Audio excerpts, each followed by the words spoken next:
Oke, baik, karena sudah jam 9:30, izin saya mulai ya, kepada Pak Yuza dan rekan-rekan mahasiswa.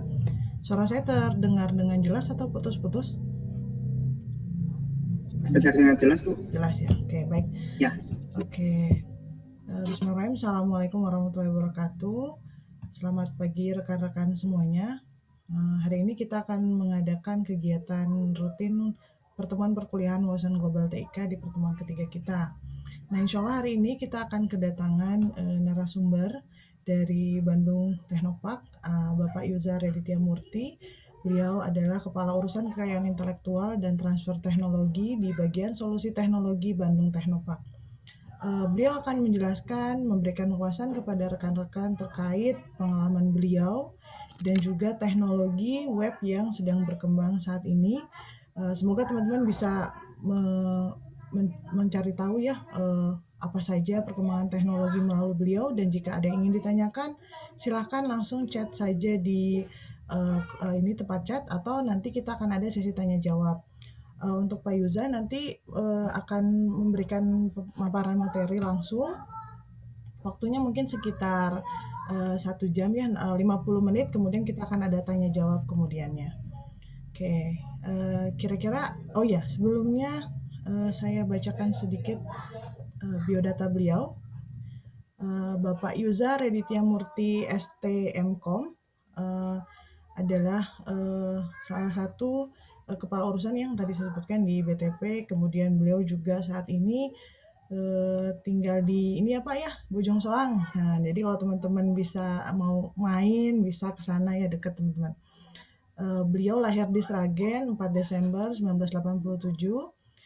Kemudian beliau S1 dan S2 di Telkom University. Dan beliau juga memiliki banyak sekali teman-teman pengalaman dalam membangun web ya, yang panjang banget kalau saya sebutin satu-satu ya. Misalnya sistem informasi manajemen kepegawaian di Pemda, kemudian juga ada Road Transport and Traffic Management Center website di Kementerian Perhubungan Indonesia. Beliau juga pernah membuat salah satu yang membuat sistem informasi akademik Telkom School. Saat ini sistem akademik Telkom School digunakan tidak hanya di Telyu teman-teman, tapi udah di seluruh YPT School ya. Jadi di SMA, SMK juga sudah pakai. Kemudian juga beliau pernah membuat sistem rekomendasi rute wisata Bandung. Dan beliau memang tesisnya areanya sistem recommender ya Pak Yuza ya. Jadi nanti teman-teman juga bisa ngobrol atau bertanya terkait selain web teknologi, mungkin ada yang tertarik dengan sistem recommender. Mungkin dari sana, oh ya, beliau juga lulusan S2 Informatika, jadi sama dengan teman-teman di sini ya. Jika ada yang ingin ditanyakan, feel free di chat. Untuk waktu, saya persilakan kepada Pak Yuza untuk memulai pemaparannya. Sudah bisa share screen belum ya Pak ya?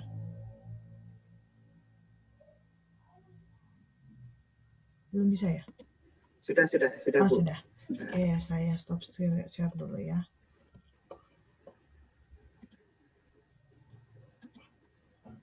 Oke, sudah kelihatan ya Bu ya? Teman-teman sudah kelihatan semua? Sudah Pak. Sudah Pak. Ya.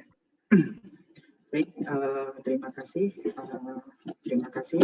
atas waktunya Bu Febrianti Stefani. Saya manggilnya biasanya Mbak Fani gitu ya, Mbak Fani. Saya dulu juga mantan staf di Fakultas Informatika, dan saya kebetulan di tahun 2020 itu baru pindah ke Bandung Teknopark. Jadi selamat pagi teman-teman semua. Kemudian selamat pagi Bu Fani. Perkenalkan, nama saya Yuza Reditya Murti. Saya kuliah S1 itu tahun 2008, kemudian melanjutkan S2 itu tahun 2014, baru lulus 2017 kemarin.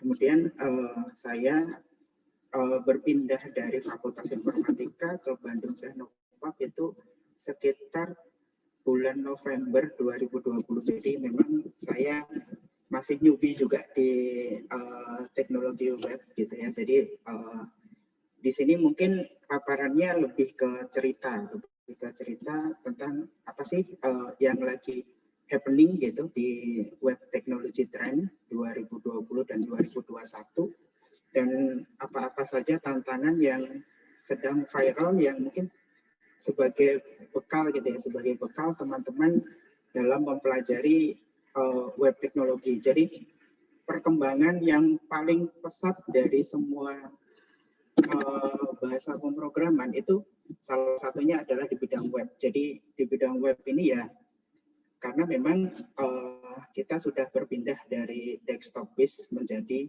cloud based gitu ya. Jadi memang semuanya sudah di-trigger menjadi cloud based. Bahkan dengan adanya pandemi di tahun 2020 sampai 2021 ini, kita punya tantangan yang sangat luar biasa. Bagaimana mendeliver semuanya, mulai dari pendidikan, kemudian bahkan sekarang sampai konsultasi ke dokter, kemudian konsultasi ke guru, kemudian konsultasi pembuatan rekening, itu semuanya dilakukan menjadi online. Jadi bayangkan bagaimana ke depannya tantangan kita sebagai web developer atau penggiat IT di bidang web itu sangat besar sekali tantangannya. Dan apa saja sih tantangannya dan apa saja yang harus kita persiapkan untuk menghadapi tantangan di masa yang akan datang, nanti akan saya coba paparkan di 50 menit ke depan gitu ya. Nah, kalau kita berbicara tentang web technology trend, kita kita tidak akan lepas dengan web evolution. Walaupun teman-teman mungkin di sini sudah sangat familiar atau mungkin dalam tanda kutip bosan gitu ya dengan cerita yang selalu evolution dari web 1.0, web 2.0 dan web 3.0 gitu. Tapi semua teknologi yang akan saya paparkan di presentasi kali ini atau di kuliah umum kali ini semuanya tidak lepas dari web evolution, di mana web evolution ini men-trigger semua perubahan dan semua perkembangan di area web development. Jadi dulu web itu dimulai dari tahun 90-an, web 1.0 yang digunakan sebagai papan reklame online gitu ya. Jadi satu arah. Jadi kalau dulu biasanya digunakan sebagai web profile, ya sudah.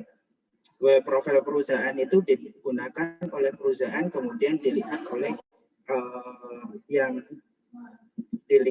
orang yang ingin melihat gitu. Kemudian berkembang dengan web 2.0. Web 2.0 itu kita sebagai yang melihat itu sudah bisa berinteraksi langsung ke dalam webnya. Bahkan ada namanya sosial media. Sosial media itu adalah salah satu yang berkembang di web 2.0. Dengan adanya sosial media, teknologi makin makin berkembang lagi, kemudian teknologinya berkembang, kemudian web development-nya juga berkembang. Dari HTML1 sampai sekarang sudah HTML5, mulai dari CSS1 sampai sekarang CSS3. Nah, semua perkembangan itu di-trigger dengan adanya web evolution ini. Dan di web evolution 3.0 itu adalah semantic web. Semantic web itu web cerdas gitu ya. Jadi kalau teman-teman sekarang melihat sekarang sedang senang melihat tentang HP gitu, tiba-tiba teman-teman dapat iklan-iklan di area HP. Kemudian ada teman-teman yang lebih suka lagi suka melihat mobil gitu. Nah, kemudian tiba-tiba dapat iklan mobil. Kemudian di YouTube ada rekomendasinya mobil. Nah, itu adalah semantic web. Dan saya kebetulan adalah stasi saya kebetulan adalah salah satunya adalah di area semantic web atau recommender system. Bagaimana merekomendasikan sesuatu berdasarkan apa yang sering kita lakukan pada saat ini. Oke, kemudian saya lanjutkan kepada web application architecture. Jadi kalau teman-teman di sini selalu belajar web itu adalah kita ada dua pendekatan, yaitu adalah client side. Client side itu adalah yang ada di sisi kita, kemudian server side. Server side itu ada computing yang ada di sisi entah kita tidak tahu di mana tempatnya. Jadi kalau kita melihat Facebook secara tampilan itu adalah client side, itu ada di sisi kita. Kita lihat gitu ya. Tetapi di bagian server side-nya ketika kita melakukan posting, siapa yang melakukan saving itu ke database? Siapa yang melakukan pemrosesan kata-kata itu?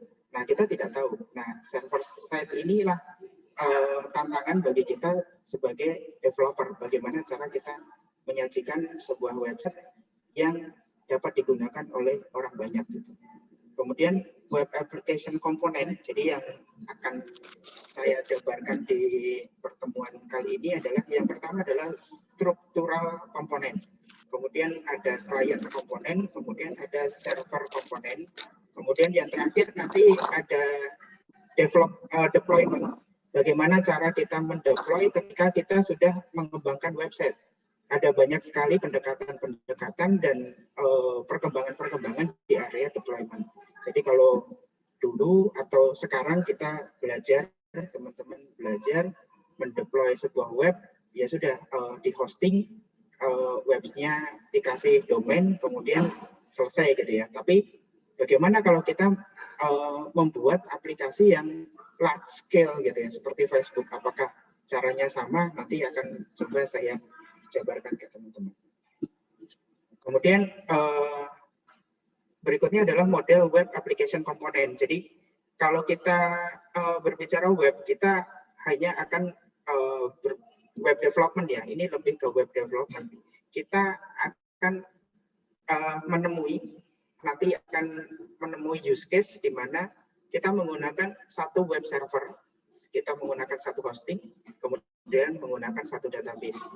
Itu adalah yang sangat umum. Kemudian beranjak kalau kita menggunakan, kalau kita membuat web yang skalanya sedikit agak besar atau medium gitu ya, medium scale, kita akan menggunakan beberapa web server, mungkin kecil-kecil ada beberapa, tapi dengan satu database. Jadi database-nya tetap ada satu. Nah, kalau teman-teman melihat Telkom Yggdrasil gitu ya, Yggdrasil. Nah, Yggdrasil ini adalah yang menggunakan pendekatan multiple web server dengan satu database. Jadi database-nya cuma satu dan dia gede gitu. Database-nya gede. Kemudian web servernya kecil-kecil tapi ada banyak. Kemudian yang ketiga itu adalah multiple web server dengan multiple database. Jadi kalau sudah sekelas Facebook, sekelas Google, pasti mereka menggunakan multiple web server, mungkin banyak gitu, bukan cuma hitungan 1 atau 100, mungkin lebih dari 100. Kemudian database-nya juga banyak, kecil-kecil banyak atau besar-besar banyak gitu. Jadi tidak hanya menggunakan satu database. Nah, itu untuk yang large scale application.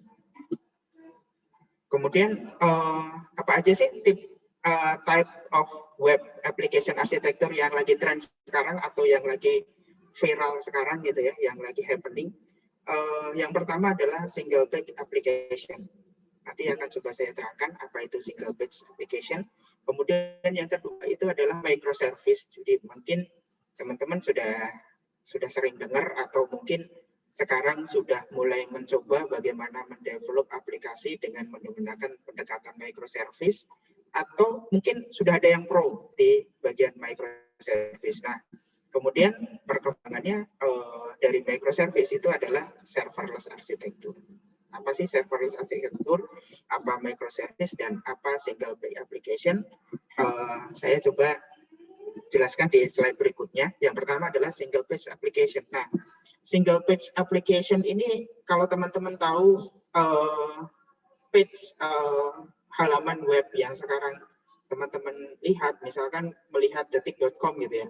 Nah, itu masih menggunakan tradisional page application, di mana ketika kita merefresh satu halaman atau berpindah dari menu satu ke menu yang lain atau halaman satu ke halaman lain, maka semua elemen mulai dari atas sampai bawah itu akan dirender ulang, akan di-load ulang.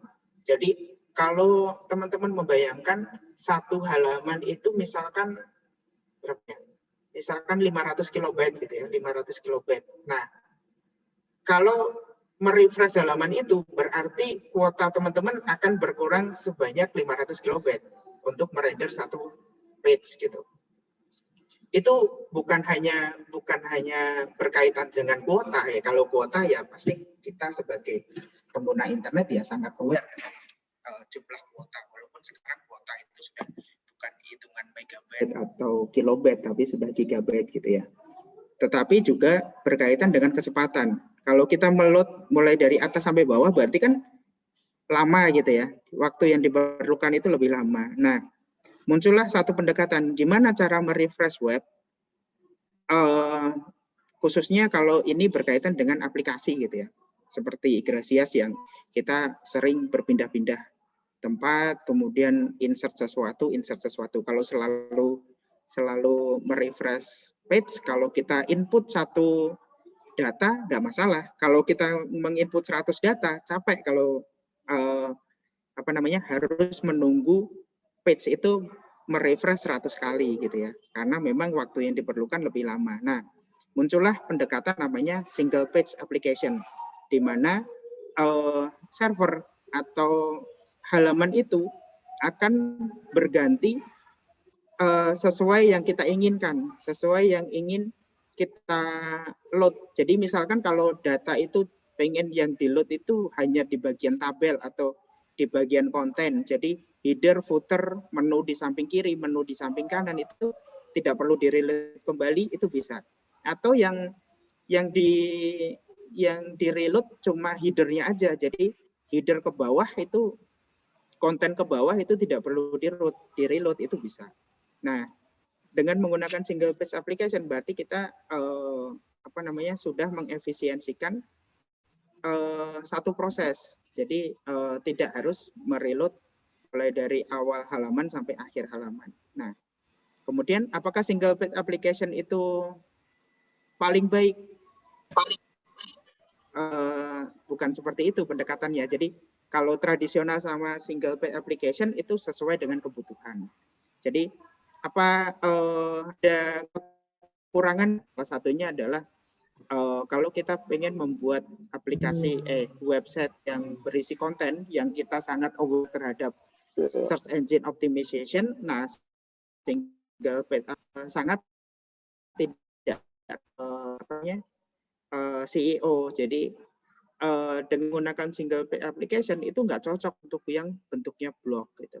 Kemudian pertanyaannya, bagaimana kalau sebuah blog atau katakanlah Tokopedia gitu, karena dia sangat bergantung sama SEO juga. Bagaimana cara mereka agar nge-reload-nya cepat? Ada pendekatan baru namanya adalah SSR. Mungkin nanti teman-teman bisa search namanya SSR, server side rendering. Jadi halaman itu di-render di server side. Kemudian baru dikirimkan ke klien dalam bentuk satu halaman yang terrender, tetapi itu sebenarnya adalah part of page yang kita lihat saat ini. Jadi itu dari sisi SEO itu bagus, kemudian dari sisi kecepatan itu bagus. Kemudian apa kekurangannya? Complexity. Jadi nanti sampai ke belakang akan ada pros dan cons di setiap teknologi yang dihadirkan. Jadi mana yang bagus? Yang paling bagus adalah yang paling sesuai dengan case yang akan kita develop. Jadi kalau kita ingin mendevelop blog dengan visitor hanya 100 orang per hari, ya kita cukup menggunakan tradisional gitu. Kemudian kalau kita menggunakan membuat blog dengan visitor yang hampir 10 atau 1 juta orang per hari, ya kita membutuhkan SSR atau sebaliknya untuk aplikasi yang kecil kita bisa menggunakan pendekatan tradisional, atau aplikasi yang besar kita bisa menggunakan single page application. Jadi kalau teknologi di dalam web itu tidak ada yang purely bagus ini dibandingin yang lain. Jadi sangat bergantung dengan case yang akan kita kembangkan.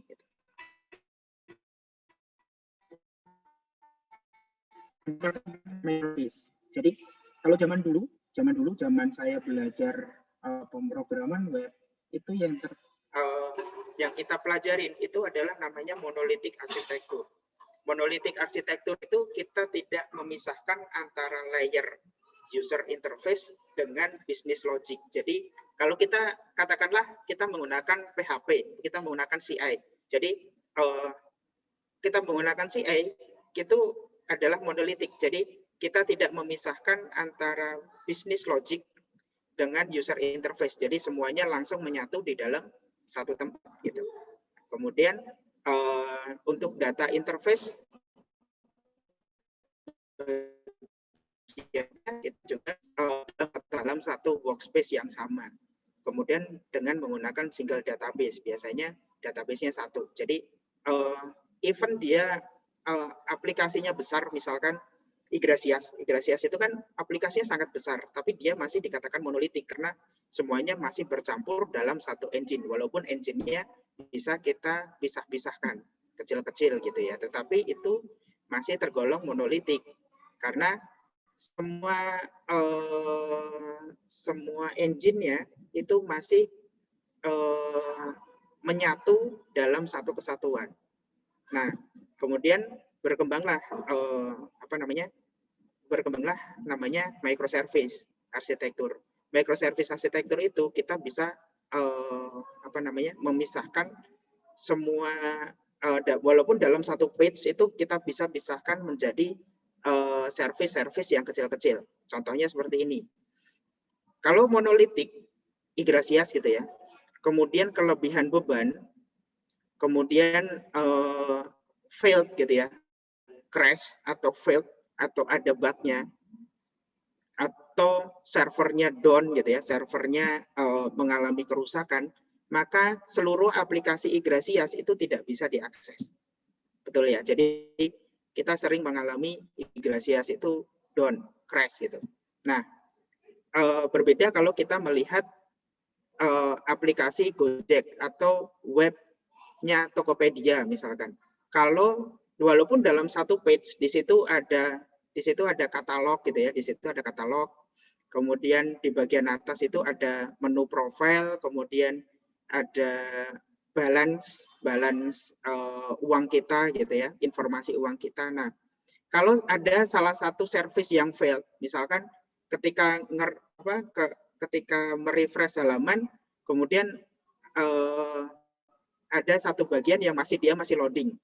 Jadi misalkan kalau kita merefresh satu halaman, yang lain itu udah kelihatan, tapi uang GoPay kita atau uang OVO kita belum kelihatan, jadi dia masih loading gitu, masih kelihatannya loading, atau ternyata failed, gagal menerima data. Jadi kalau failed itu hanya failed di satu service-nya saja, satu bagian saja. Jadi bukan berimpact ke dalam semuanya. Jadi kalau monolitik, kalau satu failed ya udah langsung ngedown semuanya. Kita nggak akan bisa mengakses aplikasi itu sama sekali. Tapi kalau microservice, kalau ada satu service yang down, berarti kita masih bisa menikmati service-service yang lain. Contohnya, kalau teman-teman suka nggak ya main di forum, misalkan Kaskus atau Reddit gitu. Nah, Kaskus itu kan punya thread-nya banyak ya, misalkan the loans gitu, kemudian FJB gitu. Nah, kalau service-nya salah satu service-nya mati, itu hanya mati di salah satu bagian aja. Misalkan FJB sedang maintenance, tapi yang lain masih bisa diakses gitu. Nah, itu adalah salah satu pendekatan dari microservice arsitektur, di mana microservice arsitektur itu memisahkan logiknya ke dalam service-service. Jadi kita bisa golongkan ini service-nya apa. Jadi kalau kita membuat membuat chart gitu, membuat e-commerce, kita bisa service-nya itu adalah yang satu adalah chart, kemudian katalog, kemudian balance uangnya dia, kemudian profile dan lain sebagainya. Nah, itu dipisahkan dalam database sendiri-sendiri. Kenapa dipisahkan? Karena untuk menghindari bottleneck. Jadi kalau DB-nya satu, yang pakai itu katakanlah 1 juta orang dalam satu waktu yang kita sebut sebagai concurrent user, itu nanti database-nya itu akan mengalami crash atau mengalami kelebihan beban. Nah, dengan membagi beban itu, database-nya kita separate menjadi beberapa bagian. Jadi load-nya juga bisa terbagi. Kemudian bagaimana kalau satu microservice, kalau di sini kan gambarnya satu microservice itu 1 DB. Nah, gimana kalau service itu ternyata banyak yang akses? Nah, nanti akan saya jelaskan di belakang. Ada namanya salah satu pendekatan auto scale. Nah, kita masuk ke pendekatan yang ketiga atau teknologi yang ketiga yang namanya adalah serverless architecture. Jadi kalau kita sudah mempelajari monolitik, kemudian kita sudah mempelajari microservice, gunanya adalah untuk menghandle load. Nah, tadi saya selalu bilang kalau load-nya berlebih. Nah, pendekatan microservice itu memang untuk menghindari load yang berlebih. Kemudian bagaimana dengan cost-nya? Pasti cost-nya lebih mahal karena dengan menggunakan service-service yang banyak berarti kita akan memerlukan multiple server, dan multiple server itu harus dibayar dengan uang. Jadi kalau kita menyewa satu server katakanlah 100.000 per bulan, berarti kalau kita membagi itu ke dalam 5 service, berarti kita harus menghandle 5 server dengan 500.000 per bulan. Bagaimana untuk mereduce cost-nya? Nah, mereduce cost-nya itu kita bisa menggunakan pendekatan serverless. Apa itu serverless? Jadi kalau teman-teman pernah belajar tentang namanya FAS atau Function as a Service. Nah, kita bisa mendeploy, kita bisa membuat aplikasi itu ke dalam satu function. Jadi kalau tadi microservice itu adalah dikumpulkan by service, kemudian satu service itu nanti ada API gitu ya, ada API, kemudian teman-teman ada yang tahu namanya adalah node API. Jadi misalkan satu node API untuk melihat profil orang gitu ya, profil orang. Nah, untuk melihat profil orang ini kalau di serverless itu di-compile menjadi FAS atau Function as a Service. Jadi kita itu sebutnya adalah satu function untuk melihat profil pengguna. Itu adalah satu function. Kalau kita di microservice namanya adalah node, endpoint gitu ya, endpoint. Nah, si function ini tadi ketika sudah kita buat, kemudian kita deploy, nah serverless itu seakan-akan kita tidak tahu servernya itu ada berapa. Yang pertama ya, servernya itu ada berapa. Kemudian servernya itu ada di mana dan lain sebagainya. Jadi seakan-akan kita punyanya cuma fungsi aja, kita punya sekumpulan fungsi, tapi si fungsi tersebut nanti akan dikelola oleh namanya PaaS atau Platform as a Service, atau sekarang sudah beralih namanya IaaS gitu ya, Infrastructure as a Service, di mana kita tidak usah memikirkan servernya ada berapa, servernya ada di mana, dan sebagainya, bagaimana kinerja server, dan lain sebagainya. Nah, server itu akan kalau kita ibaratkan adalah seperti PLN pasca bayar. Jadi kalau kita penggunaannya banyak, jadi kalau kita nyalain lampunya banyak, berarti bayarnya banyak.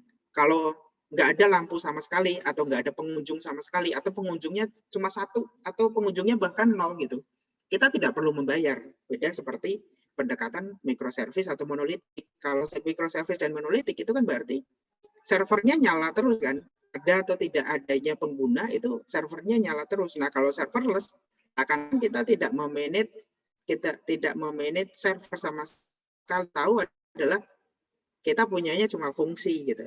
Ya, fungsi itu tidak ada yang menggunakan, ya kita tidak usah membayar karena kita tidak menyewa server gitu. Yang kita punya adalah sekumpulan fungsi. Untuk serverless arsitektur, kemudian structural component. Nah, structural component di web application itu yang kita sering dengar atau kita sering sering sering baca adalah yang pertama adalah di bagian front end, di bagian client side, di bagian yang kita lihat, kemudian back end, di bagian server, di bagian code atau di bagian business logic. Kemudian yang ketiga adalah database, media penyimpanan atau data tier atau di bagian data logic. Nah, kalau kita pernah belajar namanya CI gitu ya, code igniter gitu. Nah, code igniter itu kita mempunyai MVC kan ya, model view controller. Controller itu adalah back end, view itu adalah front end, kemudian model itu adalah database. Tetapi itu masih jadi satu kesatuan. Bagaimana cara memisahkan itu? Kalau di microservice tadi, berarti kita harus memisahkan antara front end teknologinya sendiri, back end teknologinya sendiri, database-nya ada sendiri. Nah, yang berkembang saat ini di bagian front end itu adalah yang pertama dulu masih menggunakan HTML base. HTML itu berkembang dari HTML1 sampai HTML5, kemudian CSS, kemudian JavaScript. Ini JavaScript ya, maksudnya saya typo. Itu harusnya JavaScript. Jadi HTML itu untuk membuat polanya, kemudian CSS itu untuk biar tampilan itu indah, kemudian jQuery itu untuk membuat interaction-nya.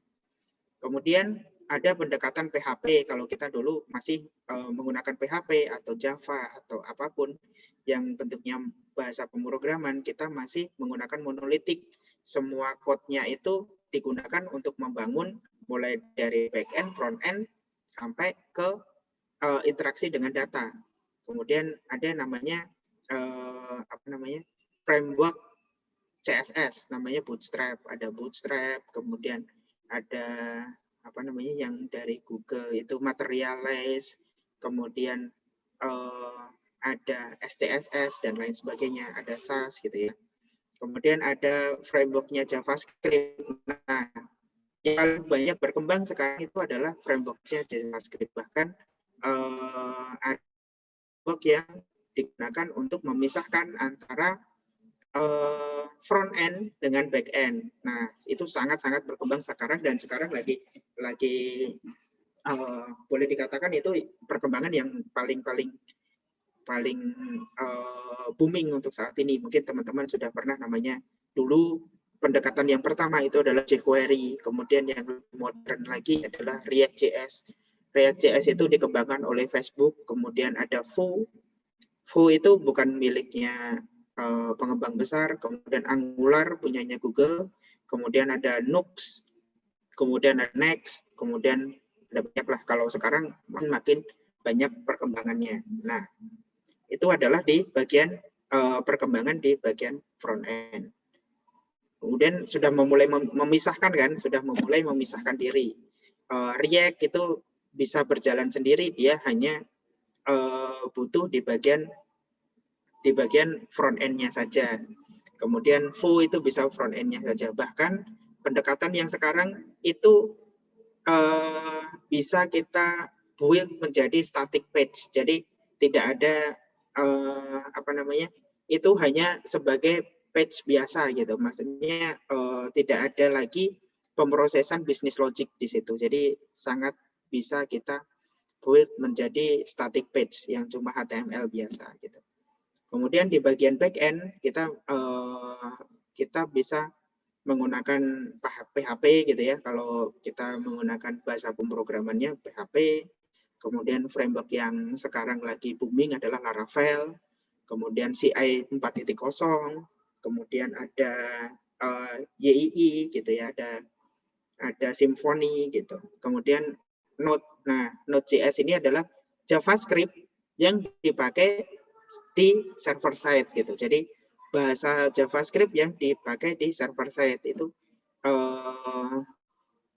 sekarang Node.js itu yang sangat direkomendasikan gitu. Kalau di bagian back end, apalagi itu bentuknya API based, nah Node.js itu adalah salah satu yang paling direkomendasikan karena komputasinya sangat kecil, kemudian sangat dekat dengan binary code, walaupun bukan binary code, tapi performance-nya sudah mendekati binary code atau sangat mendekati native gitu. Nah, untuk contoh-contoh framework-nya, yang pertama adalah Express.js, kemudian Nux, kemudian Koa, kemudian dan sebagainya. Banyak yang berkembang sekarang. Kemudian Python. Nah, Python ini bagus juga untuk digunakan di dalam API base, tetapi memang Python ini sekarang dianjurkannya untuk di bagian pemrosesan yang berkaitan dengan array. Jadi array-nya banyak. Jadi misalkan kita mau membuat recommender system atau membuat image processing, nah baru kita menggunakan Python. Untuk Python banyak framework-nya seperti Flash, Django, dan Web2 Python, Web2 Py, terus ada banyak yang lain. Kemudian ada Ruby. Nah, Ruby ini juga salah satu bahasa pemrograman yang saat ini sedang populer. Untuk framework-nya ada Ruby on Rails, Sinatra, dan lain sebagainya. Ada banyak juga. Kemudian, nah, ada transport gitu ya. Ada transport di bagian back-end itu. Salah satu teknologi yang berkembang itu adalah bagaimana kita mentransport data dari back-end ke front-end. Dari back-end ke front-end. Bagaimana data itu dikemas, bagaimana data itu ditransfer, kemudian bagaimana sistem untuk request data itu, dan lain sebagainya. Nah, sekarang mulai berkembang, mulai dari ada RESTful, kemudian XML, ada SOA, ada SOAP, dan lain sebagainya. Nah, kalau dulu kita masih menggunakan XML gitu, walaupun sekarang masih dipakai di beberapa tempat. XML kemudian berkembang menjadi namanya JSON gitu ya. Filenya bentuknya JSON yang lebih bisa readable by human. Kemudian berkembang lagi namanya adalah GraphQL. GraphQL itu adalah API yang bisa kita query. Jadi kalau dulu API itu saya mau minta data 1 sampai 5 gitu. Nah, itu si programmer back-end-nya hanya menyediakan statik. Ya udah pokoknya datanya 1 sampai 5 gitu. Nah, kalau GraphQL itu bagian front-end bisa mengquery sendiri. Jadi ada bahasa query-nya gitu. Ada bahasa query-nya untuk memanggil API. Jadi dinamis. Jadi API-nya itu menjadi lebih dinamis, bukan statik seperti di teknologi RESTful atau SOA atau SOAP gitu. Jadi teknologinya sudah sedikit berkembang. Kemudian kalau GraphQL pakainya apa? JSON atau XML? JSON bisa, XML bisa, kemudian sekarang ada namanya JSON RPC bisa gitu. Jadi mana saja bisa. Nah, GraphQL itu adalah teknologi di API atau penjembatan data antara back-end ke front-end. Kemudian database. Nah, database ini posisinya adalah di data tier ketiga atau di belakang business logic, di belakang back-end. Nah, database ini berkembang juga, berkembangnya sangat pesat. Kenapa? Karena dipicu dengan data yang banyak atau yang kita kenal sebagai big data. Nah, karena ada big data, maka database ini salah satu yang sangat-sangat berkembang di teknologi web development. Jadi kalau dulu kita belajarnya adalah data structure atau relationship database gitu ya, RDBMS. Yang kita kenal adalah MySQL, kemudian Postgres, kemudian Oracle, kemudian dari Microsoft gitu ya. Itu adalah structure database atau relationship database. Kemudian berkembang lagi yang tadi saya sudah sebutkan di depan. Kalau database-nya read oleh banyak orang, bagaimana? Kan nanti bottleneck juga, walaupun depannya sudah microservice. Nah, ada namanya pendekatan serverless SQL, di mana serverless SQL itu database itu bisa mengembang dan kembali ke ukuran normal atau menduplikasi diri secara otomatis. Jadi kita bisa set, misalkan request-nya lebih dari 1 juta, kemudian instance database-nya jadi 2 gitu. Atau instance server database-nya menjadi besar. Kemudian nanti kalau sudah turun lagi kembali ke ukuran normal. Nah, itu adalah serverless SQL. Nah, salah satu contohnya adalah Aurora. Aurora itu dari AWS atau AWS gitu ya. Kemudian berkembanglah untuk NoSQL. Nah, NoSQL itu dikenal sebagai no structure gitu ya, no structure gitu ya, no structure. Nah, no structure itu apa? No structure itu tidak ada strukturnya. Strukturnya itu disesuaikan dengan kebutuhan. Nanti akan saya jelaskan di belakang. Kemudian ada namanya Elasticsearch, mungkin teman-teman sudah pernah dengar. Kemudian ada namanya Redis cache. Jadi database itu sekarang digunakan sebagai cache, ya bentuknya RAM, read access memory, yang sifatnya itu sementara. Jadi kalau teman-teman sekarang belajar web, session itu disimpan di server. Nah, kalau sudah meningkat, session itu dilempar keluar, disimpan di luar server maksudnya, disimpan di luar server. Namanya kita menggunakan Redis atau Memcache atau Elastic Cache. Jadi ada banyak. Jadi bukan hanya Redis. Redis itu hanya salah satunya. Kemudian Elasticsearch itu biasanya digunakan untuk pencarian kata di dalam satu kalimat tertentu gitu ya, pencarian teks.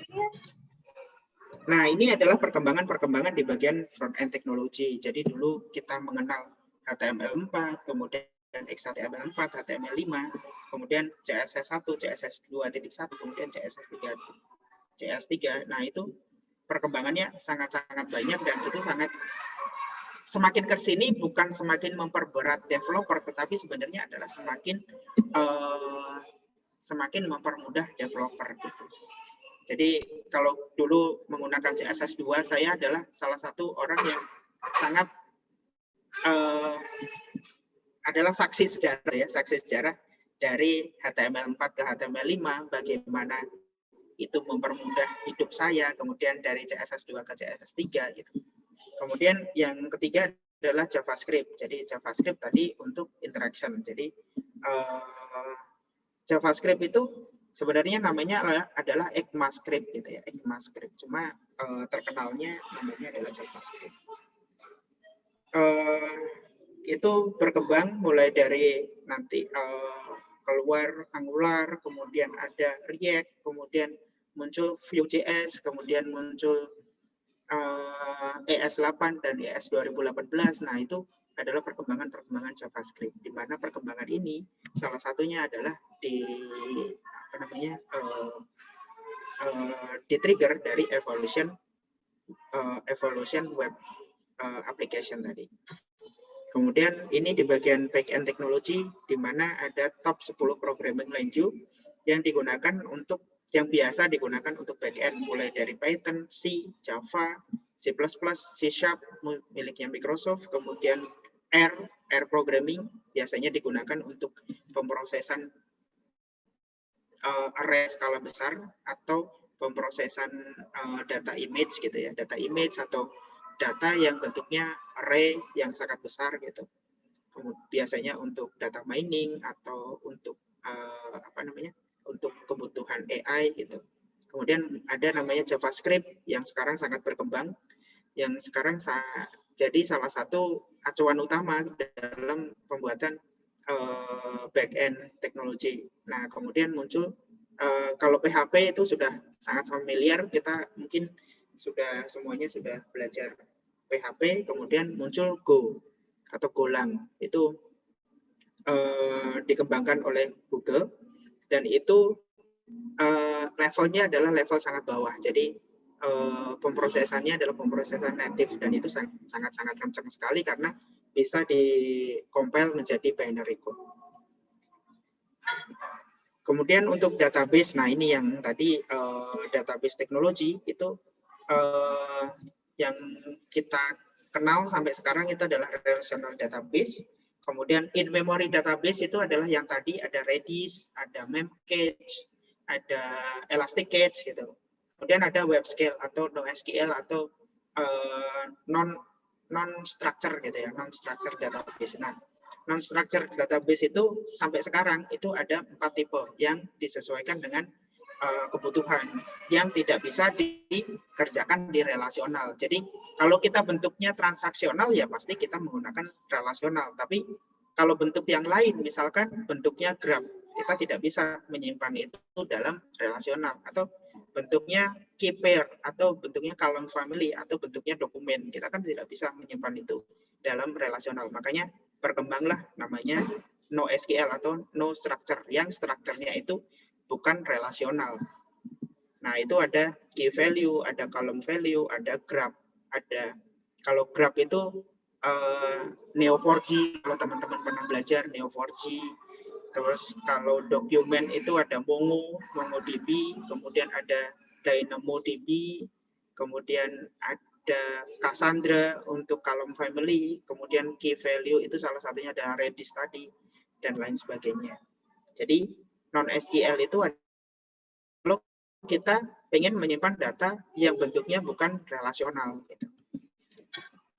Nah, kita masuk ke deployment server. Deployment server. Jadi kalau teman-teman sudah pernah belajar bagaimana membuat code, kemudian yang ini adalah bagaimana mendeploy code itu, gitu kan. Pertanyaan berikutnya adalah bagaimana mendeploy code tersebut. Nah, yang sangat-sangat biasa kita gunakan atau sangat-sangat biasa kita temui itu adalah namanya shared hosting. Shared hosting itu kalau kita menyewa hosting gitu ya, hosting, kemudian kita diberikan satu shared hosting yang menempel di salah satu domain tertentu. Jadi kalau kita misalkan menggunakan apa ya, yang sekarang itu ID Cloud Host atau rumah web atau niaga hoster gitu. Kemudian kita pilih shared hosting yang memang relatif lebih murah gitu ya, misalkan 100.000 per bulan gitu. Nah, kita apa sih shared hosting itu? Shared hosting itu adalah hosting yang ditempatkan dalam satu fisik server, di mana satu fisik server itu digunakan barengan gitu. Jadi kalau saya mengibaratkannya adalah kos-kosan gitu ya, di mana kita kontrak tapi itu berbagi kos-kosan tapi yang kamar mandi gitu. Jadi kita berbagi resource gitu, berbagi resource untuk masak. Jadi ada dapurnya di luar gitu dan lain sebagainya. Jadi memorinya kita berbagi memori, kita berbagi prosesor dan lain sebagainya. Jadi kalau di shared hosting itu ada salah satu load-nya yang tinggi, kita akan terimpact. Jadi kita juga ikut-ikutan jadi lemot gitu. Nah, muncullah pendekatan baru. Nah, kalau kayak gitu kan berarti kalau pengen yang lebih kencang gimana? Nah, ada namanya dedicated hosting. Dedicated hosting itu adalah kita menyewa hosting, tetapi memori dan prosesornya kita dikasih dedicated. Misalkan kita nyewanya 1 GB, kemudian 2 prosesor, ya udah kita dapatnya 2 prosesor dan 1 GB, dan kita harus upgrade, ya pasti down gitu dan lain sebagainya. Nah, itu adalah syarat dan dedicated. Bisa menggunakan salah satu layanan yang kita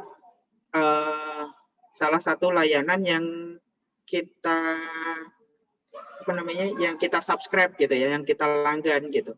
Jadi kalau kita berlangganannya hanya untuk server PHP, ya kita nggak bisa memasukkan Node.js ke situ atau memasukkan Python ke situ, karena yang kita langgan adalah web server yang untuk Apache gitu ya, untuk Apache atau untuk web atau untuk PHP gitu. Nah, kita tidak bisa masuk ke dalam level OS.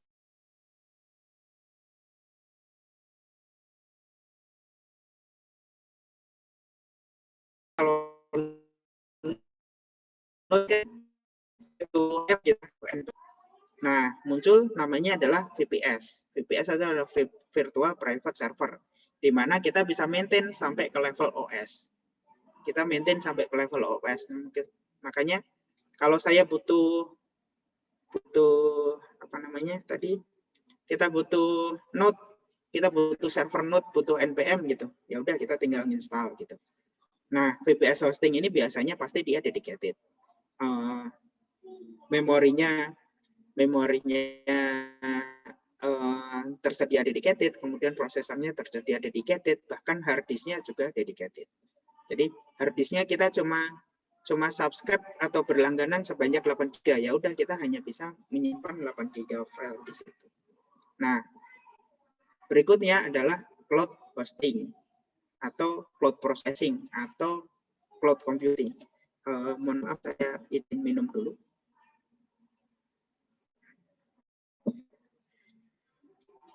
Nah, berikutnya adalah cloud hosting, di mana cloud hosting itu kita bisa subscribe beberapa cara. Jadi di cloud hosting itu, kalau kita subscribe shared hosting, ya pasti kita dapatnya shared hosting. Kemudian dedicated hosting, ya kita dapatnya dedicated hosting. Kita dapatnya VPS, ya nanti dapatnya kita VPS. Tapi apa dong bedanya gitu kan? Kalau dapatnya sama-sama aja, shared hosting, dedicated hosting, sama VPS. Nah, perbedaannya adalah di cloud hosting ini, kita bisa mengatur, nah di situ ada namanya scalability atau high availability.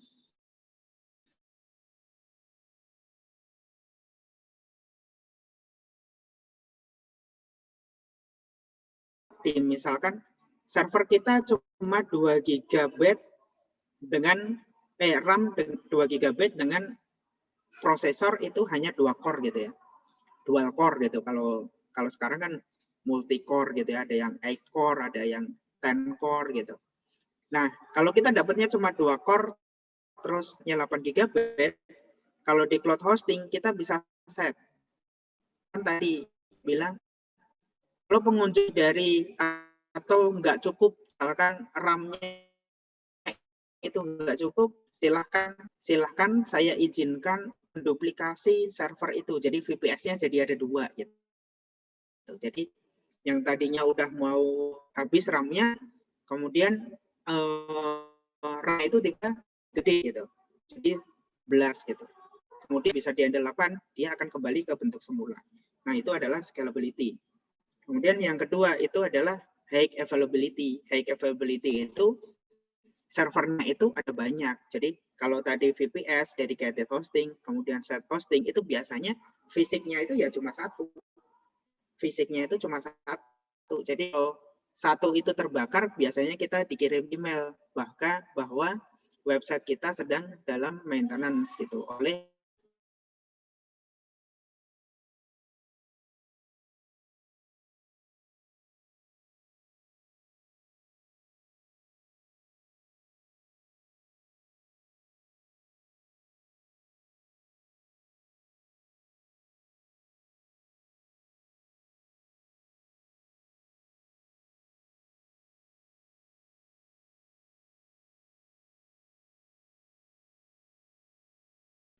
di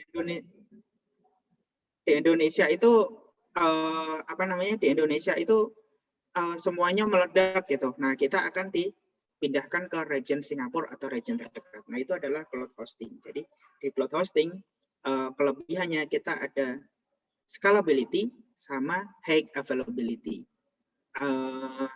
Yang kemudian ditambah-tambah seperti tadi layanan untuk serverless, di mana kalau tidak digunakan kita tidak perlu membayar. Enak kan ya? Kalau tidak membayar tidak perlu membayar. Jadi misalkan website kita nggak ada yang akses sama sekali, bahkan satu pun nggak. Jadi di hari itu kita tidak dicas. Sama seperti listrik, kalau kita tidak listrik yang pasca bayar ya, listrik yang prabayar maksudnya. Listrik yang prabayar ya kalau kita nggak pakai, kuota kita aman gitu. Seperti itu untuk yang cloud hosting. Nah, siapa penyedia cloud hosting? Ada 3 yang besar. Pertama adalah AWS, kedua adalah Google Cloud, ketiga adalah Azure, punyanya Microsoft. Nah, ini adalah web-based application trend yang sekarang lagi ngetrend, namanya adalah CMS, Content Management System. Content Management System itu banyak, ada yang bentuknya blog, itu ada WordPress, ada apa namanya, Joomla gitu ya, kemudian ada Django gitu, kemudian ada yang untuk learning management system, ada Moodle, ada yang lain-lain lah, ada yang lain. Kemudian untuk e-commerce ada PrestaShop, kemudian OpenChart gitu. Nah, tadi untuk learning management system itu salah satunya adalah Drupal gitu. Nah, CMS ini adalah sifatnya open source yang bisa kita pakai untuk mempermudah kita dalam mengembangkan aplikasi. Jadi, kita tidak perlu develop dari awal. Jadi, kita cukup menggunakan CMS untuk mendevelop aplikasi kita untuk skala small, medium to small gitu ya, medium to small. Kemudian ada namanya SaaS, software as a service. Software as a service ini kita bisa menggunakan softwarenya mereka untuk membantu kita dalam mengembangkan suatu layanan. Misalkan kita mau punya toko online tapi aku nggak bisa coding, gimana caranya? Pakai aja Shopify gitu. Jadi kenapa SaaS itu berkembang? Karena makin sekarang itu orang makin tidak mau repot-repot memanage sesuatu. Jadi kalau kita membuat aplikasi sendiri kan berarti kita harus manage code-nya, harus memanage datanya, harus memanage servernya, dan lain sebagainya harus kita manage sendiri. Nah, kalau kita menggunakan SaaS itu kita membagi keribetan itu menjadi milik orang lain gitu. Misalkan Shopify ya berarti keribetan itu ada di level Shopify. Kita tinggal menjalankan bisnis kita sendiri. Seperti itu. Nah, karena software as a service bisa jadi service-nya mereka itu adalah part di dalam software kita. Jadi misalkan seperti Mailchimp. Mailchimp itu layanan untuk mengirim email. Jadi, wah ini kalau ngirim email itu biasanya paling ribet, harus ngeset SMTP-nya, harus ngeset ininya. Ya udah aku pakai Mailchimp aja biar kerjaannya cepat beres dan hasilnya memuaskan gitu. Nah, kita bisa menggunakan software as a service itu adalah part untuk membantu kita dalam memanage aplikasi kita gitu. Nah,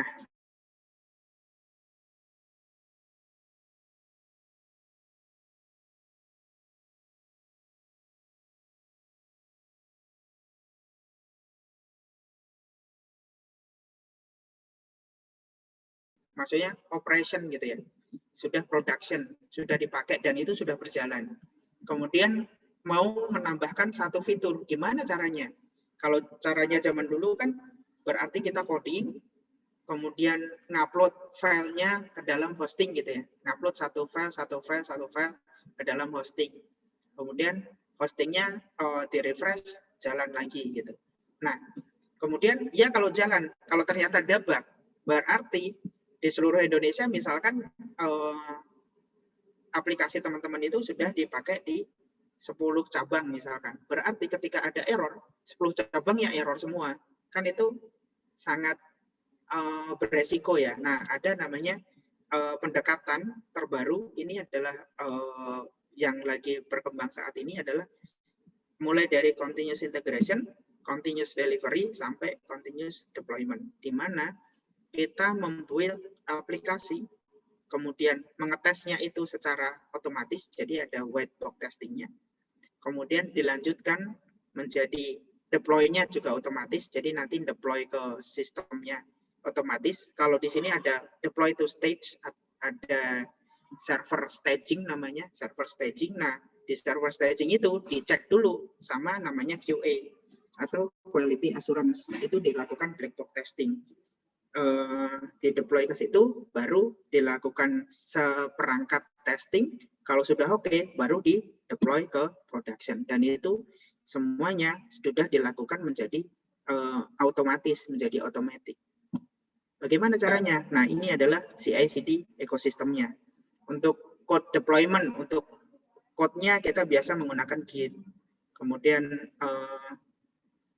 tesnya kita menggunakan biasanya SonarQube yang digunakan untuk white box testing, ada JUnit, ada Cucumber dan lain sebagainya. Kemudian untuk build-nya kita biasanya menggunakan, kita biasa mendengar namanya istilah Docker atau Kubernetes atau yang lain. Kemudian untuk rilisnya kita bisa menggunakan Serena atau Amazon atau yang lain. Nah, semuanya itu diatur oleh namanya salah satunya adalah Jenkins atau pipelines yang namanya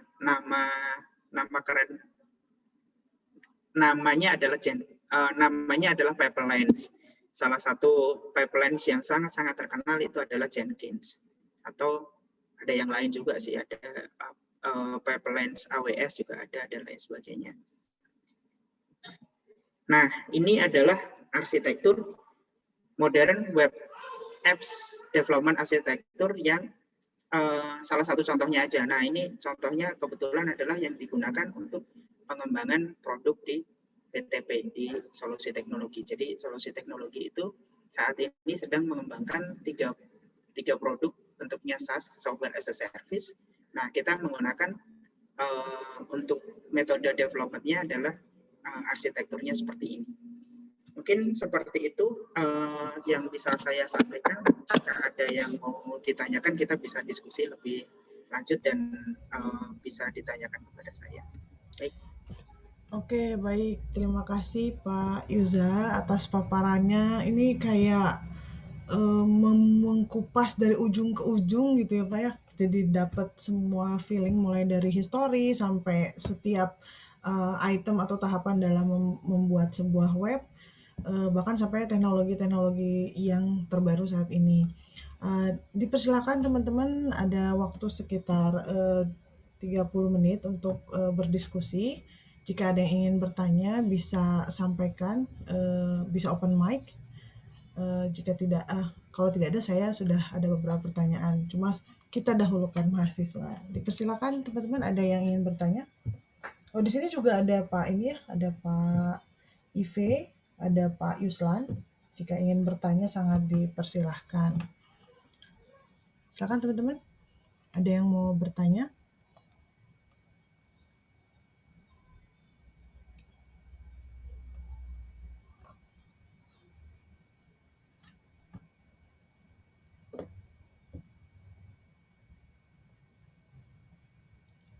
Oke, baik, mungkin belum ada Pak. Saya yang mau nanya nih Pak. Jadi sebenarnya kan web itu salah satu teknologi yang sebenarnya sangat umum sekarang ya. Jadi apa-apa bikin web, dan nggak perlu jadi S1 sebenarnya buat bisa bikin web ya Pak ya. Nah, apa sih yang bisa membuat lulusan S1 itu ketika dia keluar dari kampus, apakah cukup nih bekal? Mereka kan ada kuliah web programming zaman dulu. Nah, sekarang tuh ada yang namanya pemrograman berbasis platform. Jadi nggak cuma diajarin web, tapi juga mobile. Tapi ya sekedar perkuliahan gitu Pak Yuza. Kira-kira apa tips dari Pak Yuza agar nanti lulusan S1 tetap bisa jadi jangan sampai kalah bersaing sama anak SMK misalkan, yang memang tidak kuliah tapi ternyata jauh lebih jago nih bikin webnya, dan banyak yang menganggap lulusan S1F pasti bisa bikin web. Nah, banyak yang kayak gitu Pak. Apalagi yang mau KP, teman-teman hati-hati, siap-siap. Biasanya dikira udah jago banget bikin web. Dipersilakan Pak Yuza tipsnya. Ya, baik Bu. Terima kasih atas pertanyaannya. Nah, ini mungkin yang seringkali jadi menjadi dilema gitu ya untuk lulusan IF. Bahkan itu juga dilema bagi saya ketika dulu lulus S1 IF. Jadi memang kalau informatika atau di Fakultas Informatikanya Tellium memang lebih diarahkan untuk ke arah teoretikal gitu ya. Bagaimana kita mempelajari bagaimana proses itu di compute. Jadi harapannya kalau nanti di industri itu bisa menjadi sistem analis yang bagus, bagaimana menganalisis untuk membuat code yang simple dan itu fleksibel, ya simple, fleksibel, dan itu sangat ringan gitu. Karena nanti kalau kita sudah mengarah ke large scale itu kita sangat-sangat butuh orang yang seperti itu. Tapi untuk sampai ke tahap itu berarti teman-teman nggak bisa hanya mengandalkan theoretical gitu ya, tanpa melakukan praktek sendiri. Jadi tidak bisa, teori itu harus dibarengi dengan hard skill-nya atau skill code-nya secara mandiri. Jadi kita harus bisa nge-coding sendiri gitu. Jadi kalau dulu bahasanya kalau kita di IF itu, ya kalau anak IF nggak bisa ngoding, bukan anak IF, katanya seperti itu. Nah, bagaimana cara kita berlatih walaupun itu tidak ada mata kuliahnya, ada banyak pendekatan yang, apalagi kalau sekarang sangat-sangat banyak pelatihan di luar sana dan sudah banyak sekali forum-forum yang membahas itu. Jadi kalau misal kita ya yang pertama adalah punya niat untuk mengembangkan diri. Saya pengen bisa coding, saya harus bisa coding dan lain sebagainya. Nah itu bisa mulai dari situ dulu, mulai dari niat, kemudian belajar online. Jadi kalau mau gratisan masih banyak masih banyak QA, kemudian ada Stack Overflow yang akan membantu kita. Kemudian ada forum-forum seperti di forum Facebook ada Laravel Indonesia, kemudian ada Vue.js Indonesia dan lain sebagainya. Kemudian sekarang ada Ruang Guru yang tutorialnya by video, ada YouTube. Di YouTube itu yang bagus apa ya? Programmer zaman now kalau teman-teman pernah lihat. Nah itu mempermudah kita dalam belajar. Yang pertama adalah belajar. Yang pertama adalah niat, yang kedua adalah belajar. Belajar sekarang banyak sekali sumbernya, jadi tidak harus dari mata kuliah. Yang ketiga, sekarang ada program namanya, kalau tidak salah, Web Entrepreneurship ya. Web Entrepreneurship itu adalah belajar langsung terjun ke dalam proyek. Jadi salah satunya adalah BTP, itu juga salah satu mitra Web Entrepreneurship, dan sekarang di kita ada sekitar 13 orang yang sedang web entrepreneurship.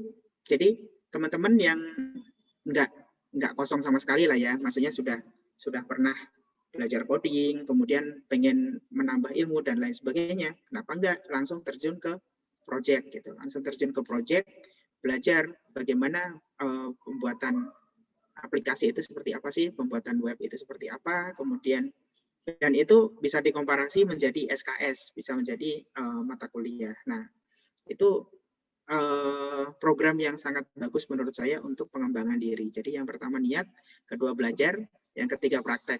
Kalau bisa praktek langsung aja ke dalam sebuah tim. Jadi kalau masuk ke dalam project itu biasanya pressure-nya lebih tinggi karena kita bekerja di dalam tim. Kalau kita nggak bisa, kita memperhambat tim. Jadi biasanya dari pressure itu biasanya belajarnya jadi lebih cepat. Gitu. Di IF, di BTP sekarang ada 2 mahasiswa informatika yang sedang bekerja, malah bukan web entrepreneurship, bekerja jadi programmer. Bahkan di masa mereka kuliah itu sudah bisa bekerja kalau menguasai coding dengan baik gitu.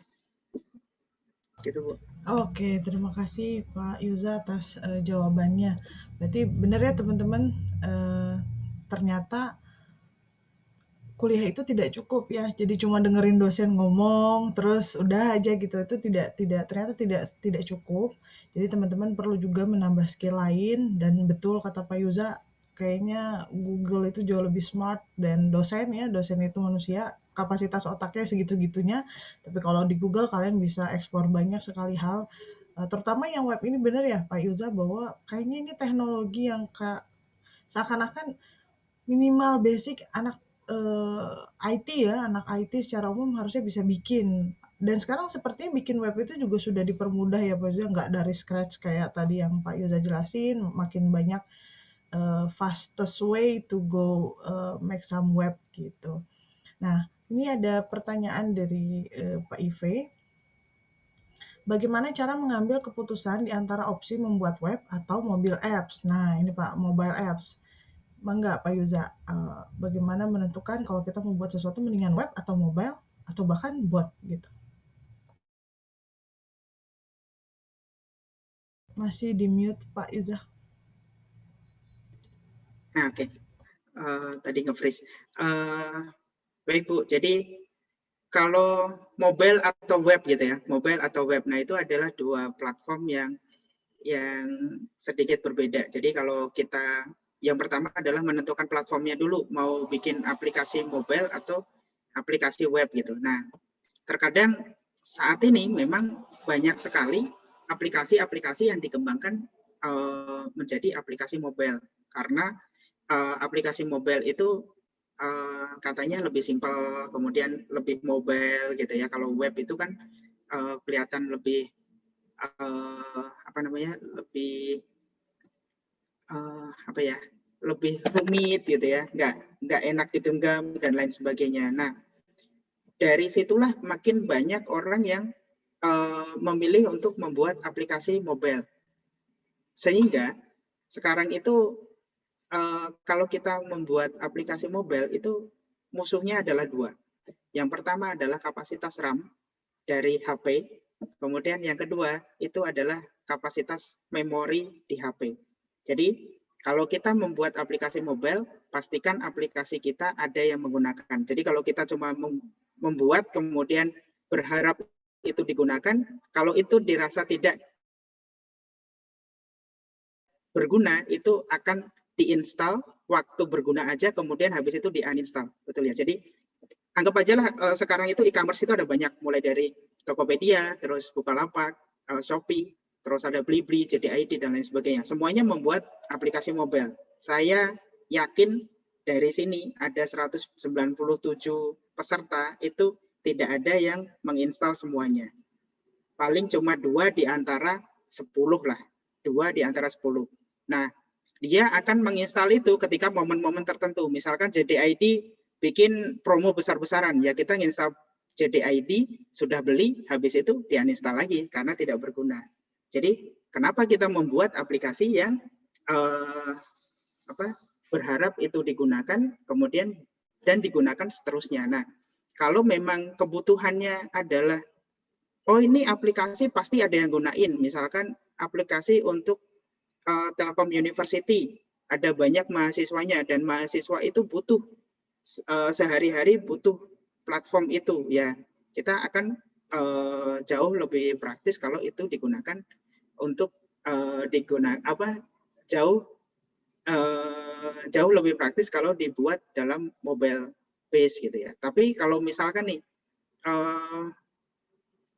ada rumah makan membuat aplikasi mobile, ya kalau nggak ada yang mau makan di situ, ya ngapain dia nginstal gitu kan. Nah itu juga salah satu pertimbangan dalam membuat aplikasi web atau mobile. Itu yang pertama. Yang kedua adalah seberapa besar informasi itu akan dituangkan ke dalam device gitu. Jadi kalau mobile itu kita tahu mobile itu ya kotak kecil gitu, kotak sekecil itu, jadi cuma 10 cm kali 8 cm, kita tidak akan bisa memberikan banyak data di situ. Jadi kalau kita membuat dashboard, ya kan nggak mungkin dashboard itu ditampilkan ke dalam mobile yang chartnya banyak. Misalkan chartnya dari ada 10 chart ya, kalau di mobile ya pasti akan penuh gitu kan. Dan itu malah menjadi sesuatu yang tidak efektif. Itu yang kedua. Nah, sekarang yang tadi, solusi yang pertama tadi, bagaimana cara membuat, bagaimana kalau kita membuat aplikasi web gitu. Bagaimana kalau kita membuat aplikasi web, tapi bisa diinstal di mobile. Aplikasi web tapi diinstal di mobile. Gimana caranya? Nah, sekarang ada namanya PWA, Progressive Web Apps. Di mana Progressive Web Apps itu bentuknya adalah web, tetapi bisa diinstal, seakan-akan diinstal, ada menunya dan lain sebagainya, itu di mobile. Jadi kalau teman-teman buka webnya Detik sekarang ini, kemudian ada install to home screen. Nah itu kita bisa install, kemudian ketika klik itu seakan-akan itu bentuknya aplikasi, padahal itu bentuknya adalah website atau PWA. Nah itu PWA itu juga salah satu bentuk bentuk website yang digunakan untuk small device. Seperti itu Bu, kira-kira. Oke, baik. Berarti tergantung kebutuhan dan lihat user juga ya Pak ya. Dari developernya inginnya user yang seperti apa karakternya. Oke, baik, ini ada pertanyaan lagi Pak Yuza dari Bagas Alvito. Izin bertanya Pak, manakah yang lebih penting? Memperbanyak bahasa pemrograman yang baru atau mendalami salah satu bahasa saja? Itu Pak, untuk dunia kerja seperti ini ya Pak ya. Ya, oke.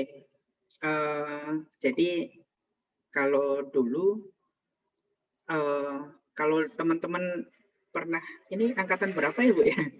Jadi ini sebenarnya mata kuliah semester, kalau di ini ada 2 prodi ya Pak, ada IF, ada IT di Fakultas Informatika. Ada yang semester 4, tapi saya lihat ada juga yang baru semester 2. 2019 semester 4 ya? Semester 4 berarti Pak yang paling Semester 4 muda. ya. Paling muda. Tapi mayoritas harusnya semester 6. Jadi kalau saya dulu sempat dapat wejangan gitu ya dari dekan IF zaman dulu. Mungkin teman-teman di sini ada yang kenal, namanya adalah Pak Maman Abdurrahman. Jadi di setiap hidup kita akan selalu dikasih pilihan, mengerti tentang hal banyak atau mengerti sedikit tentang hal banyak atau mengerti banyak tentang hal sedikit. Jadi gimana ya? Jadi pilihan kita adalah mengerti semuanya, tapi cuma dikit-dikit sama kulit-kulitnya aja gitu. Kemudian atau mempelajari satu tapi fokus, jadi kita expert di situ. Nah, di masa kita itu sedang di masa VUCA gitu ya, di masa VUCA. Apa itu VUCA? Nanti googling aja. Di masa VUCA ini kita dituntut untuk hybrid gitu ya. Pendekatannya adalah hybrid. Kita tidak bisa memilih salah satu. Jadi kita butuh satu fokus. Misalkan kalau saya itu fokusnya mau ke front end atau back end atau full stack. Nah, full stack itu sekarang sudah mulai ya ada pasarnya sendiri, tapi kalau teman-teman mau ke pasar yang lebih global gitu ya, lebih gede atau startup yang unicorn gitu, teman-teman sudah harus memilih salah satu, mau front end atau back end, harus lebih fokus. Tapi kalau teman-teman, oh saya mau jadi PNS ya, nggak usah coding juga nggak apa-apa gitu. Nah, itu tergantung. Yang pertama adalah saya mau bekerja di mana. Oh, saya mau kerja di Gojek gitu. Nah, berarti teman-teman harus fokus. Yang pertama adalah fokus mempelajari salah satu bidang saja.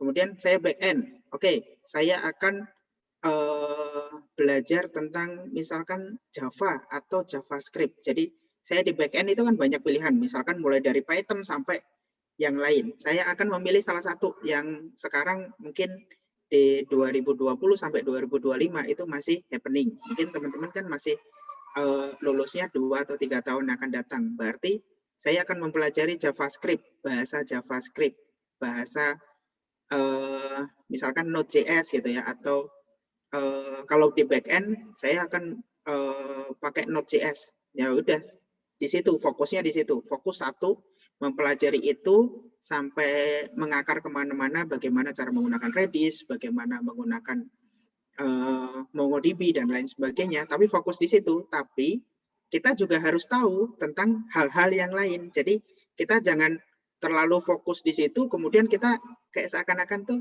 pengetahuan kita ya cuma di back end aja. Kita harus tahu front end itu bagaimana ya. Kalau kita mencobalah dikit-dikit, kan sama-sama JavaScript nih. Kan di front end itu sekarang yang lagi berkembang juga JavaScript ya. Ada Angular, ada React, ada Vue, itu basicnya JavaScript. Nah, karena kita di back end itu mengkhususkan di JavaScript, berarti kalau kita ke ranah front end itu tidak akan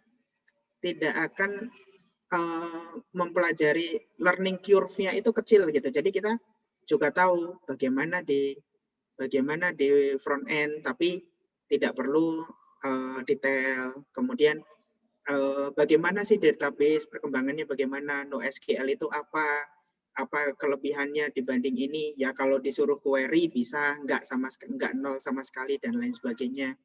Syukur-syukur bisa melakukan query sendiri juga karena kita di level back end. Jadi ada yang kemarin kalau di BTP itu ada yang pinter dia sebenarnya fokus di satu bahasa pemrograman, katakanlah PHP gitu, dia pinter. PHP itu disuruh ngapain aja bisa, bahkan sampai perkembangan PHP-nya, tapi dia ketika disuruh ke front end nggak bisa, disuruh nge-query sendiri nggak bisa, disuruh ini nggak bisa. Nah, kalau bisa jangan seperti itu ya.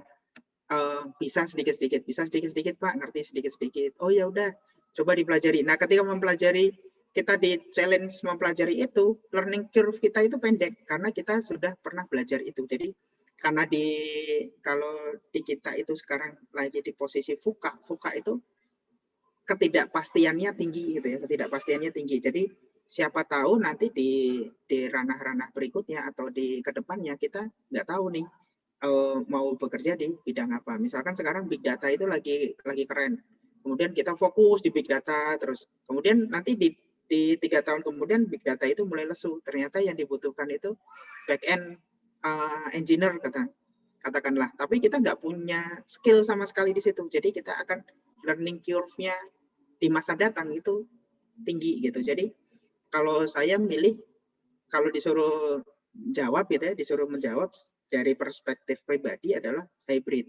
Jadi fokus itu perlu untuk pengembangan diri dan fokus kita terhadap skill kita. Jadi kita punya skill khusus. Jadi kalau skillnya, pokoknya kalau bikin website kita bisa gitu.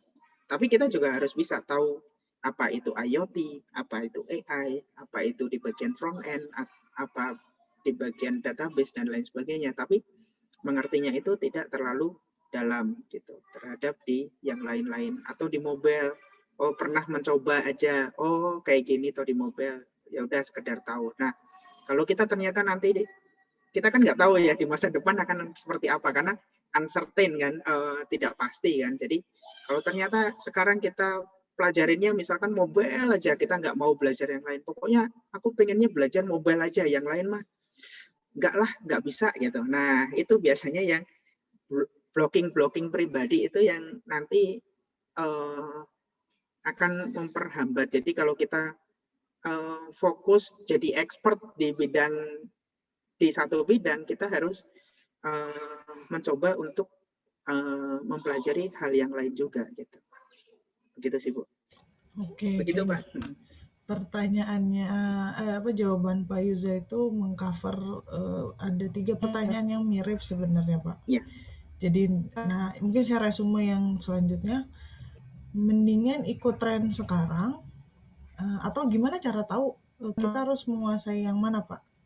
Yang dalam? Ya, kalau yang dalam berarti katakanlah biasanya kalau dari saksi sejarah gitu ya, karena saya di bidang programming itu sudah hampir 10 tahun lebih, dari tahun 2008 sampai sekarang sudah 10 tahun lebih. Jadi pernah ada beberapa saksi sejarah. Jadi kalau kita mempelajari salah satu teknologi, itu pastikan biasanya fundamentalnya bagus. Fundamental bagus itu adalah didukung dengan komunitas yang bagus atau didukung oleh salah satu perusahaan yang besar.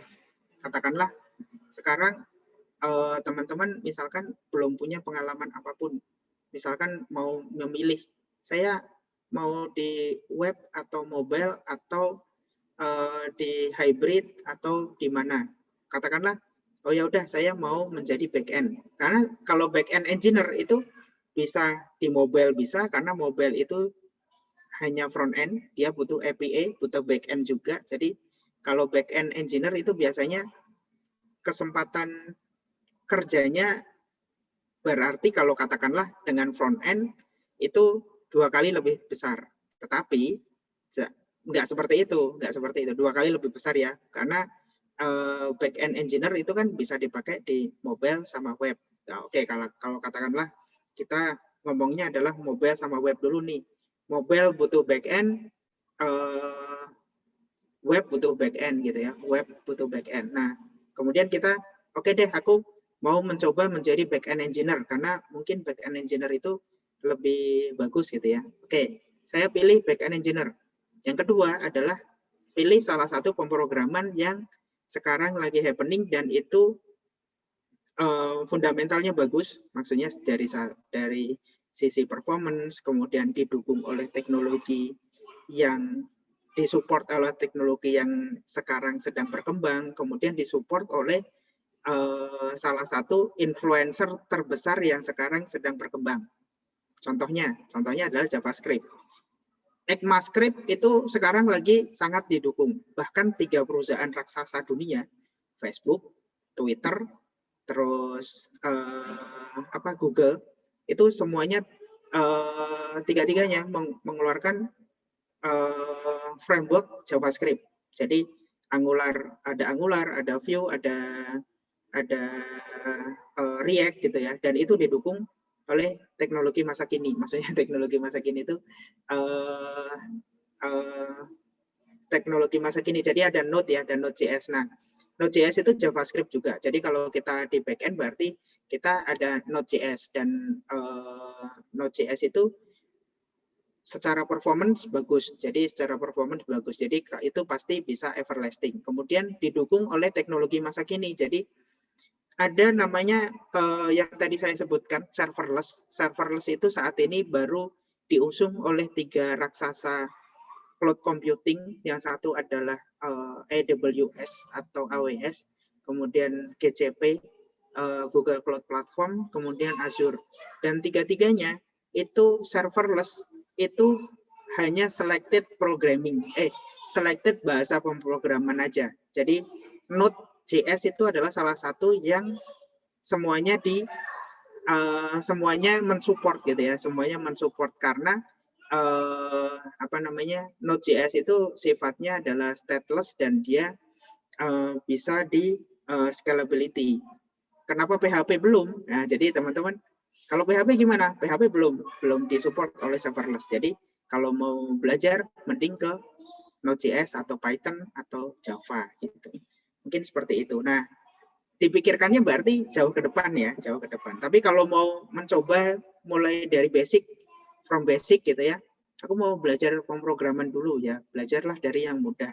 Atau Node itu juga menurut saya learning curve kalau kita belajar dari nol itu juga nggak terlalu yang susah sih. Sebenarnya kalau kita belajar bahasa pemrograman dari awal itu semuanya serasa susah sebenarnya. Nggak ada yang mudah gitu. Mungkin seperti itu sih. Oke Pak, terus selanjutnya kita masih ada sekitar 12 menit ya Pak ya. Oke, siap Bu. Ini yang peluang kerja lebih besar Pak, apakah tadi dari penyampaian Pak Yuza tuh bahwa karena di mobile dan di web sama-sama butuh backend berarti dia peluangnya lebih besar atau Ya. gimana Pak? Jadi kalau sekarang komposisi, kita lihat dari komposisi tim gitu ya Bu ya. Kita lihat dari komposisi tim. Saya sendiri ya, misalkan saya adalah salah satu project manager di salah satu tim project gitu ya. Misalkan seperti itu. Misalkan saya PM. Salah satu project. Saya biasanya itu back end itu lebih besar daripada front end. Jadi misalkan front end saya taruh 2 orang. Back end itu biasanya lebih dari 2 orang. Bisa 3 orang, bisa 4 orang. Karena dia mengurusin logical. Kemudian DB engineer itu biasanya cuma 1. Kalau di software engineering. Jadi kita lihat dari lingkupnya dulu mau di mana. Kalau software engineering biasanya DB engineer-nya itu lebih sedikit lagi, cuma 1. Kemudian sistem analis itu cuma 1. Bisnis analis itu cuma 1. Kemudian UI UX itu cuma 1. Katakanlah seperti itu. Berarti kalau kita sebagai front end, berarti kita mempunyai 2 kali lebih besar daripada UI UX, daripada DB engineer. Kemudian kalau kita di back end berarti kita lebih besar setengah lah ya, setengah dari front end developer. Nah, itu dari komposisi yang software engineering. Jadi dari 100% project gitu ya, katakanlah 100% project di dunia gitu ya. Sekarang itu 70% itu masih software engineering. 30%-nya yang lain. Misalkan ada blockchain, ada big data, ada yang lain. Jadi itu cuma sekitar 30-40% job vacancies di ranah di ranah software development dan IT development. Jadi biasanya DB engineer itu lebih sedikit dibutuhkannya. Tetapi kalau kita mau DB engineer berarti kita harus naik level, jangan cuma di DB engineer, misalkan di data scientist. Nah, data scientist kan bukan hanya di software engineering, tapi dipakai di semua bidang gitu, bukan hanya di software engineering. Kemudian ya kalau pertanyaannya back end, tadi ada pertanyaan ya, dia back end atau front end. Nah gini, kalau mau memilih front end, jangan mengkhususkan diri sebagai web front end. Teman-teman harus bisa juga mobile atau setidaknya hybrid programming. Hybrid programming itu React Native gitu ya, React Native. Kemudian sekarang itu ada Vue yang menggunakan Nux. Kemudian dia bisa dikompil jadi aplikasi desktop, aplikasi mobile, sama web gitu ya. Kemudian ya teman-teman berarti setidaknya harus ke arah situ. Berarti kalau teman-teman bisa di front end misalkan sama-sama belajar React. Belajarnya React JS dulu, kemudian bertahap naik ke React Native biar bisa ke mobile-nya, kemudian nanti naik lagi menjadi Next.js. Next.js itu dia mengakomodir mengakomodir front end sekaligus ada back end-nya sedikit karena harus ada SSR-nya. Nah, itu lebih bagus kalau teman-teman punya skill-nya lebih dari satu. Tapi kalau skill-nya cuma React.js ya, teman-teman berarti biasanya kebutuhannya lebih sedikit, tapi kalau front end itu biasanya itunya lebih mahal, salary-nya lebih mahal, tapi kebutuhan orangnya lebih sedikit. Nah, berarti teman-teman harus misalkan yang front end itu misalkan dibutuhkan 2 dari 100 pelamar, berarti teman-teman harus mengajar 50 orang untuk mendapatkan 10 juta misalkan. Nah, kalau back end itu biasanya dibutuhkan 10 dari 10 orang, berarti teman-teman harus mengajar 10 orang dengan gaji maksimal biasanya 6, 8, 9 misalkan, 6, 8 gitu. Nah, tergantung pilihannya ada di kita sendiri, mau sedikit gitu ya, maksudnya dibutuhkannya sedikit tapi dihargainya besar. Kemudian jangan salah, ternyata orang yang bisanya juga banyak gitu. Kalau di back end orang yang bisanya makin banyak tapi kebutuhan akan back end itu juga banyak. Kemudian salary-nya tidak terlalu tinggi, tidak seperti front end atau mobile. Tapi kebutuhannya banyak banget. Bahkan sekarang aja di BTP itu butuh back end itu saat ini open recruitment itu butuh 8 sampai 10 orang. Front end-nya nggak butuh sama sekali.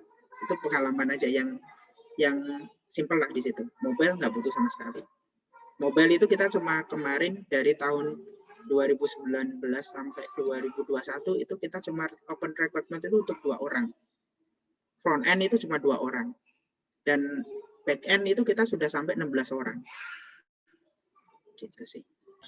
Oke, baik. Wah, mencerahkan sekali Pak jawabannya buat saya juga ya sebagai dosen yang mungkin tidak terlalu sering terjun ke proyek. Ini ada pertanyaan, masih ada 6 menit ya Pak ya.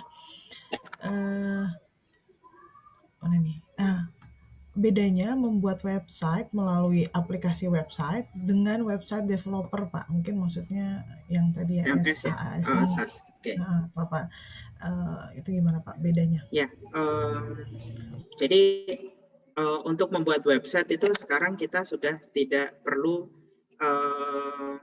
from scratch gitu ya, kalau tadi kata Bu Fani, tidak perlu from scratch, tidak perlu membangun dari awal. Jadi tergantung kebutuhan kalau jawabannya, tergantung kebutuhan dan use case yang kita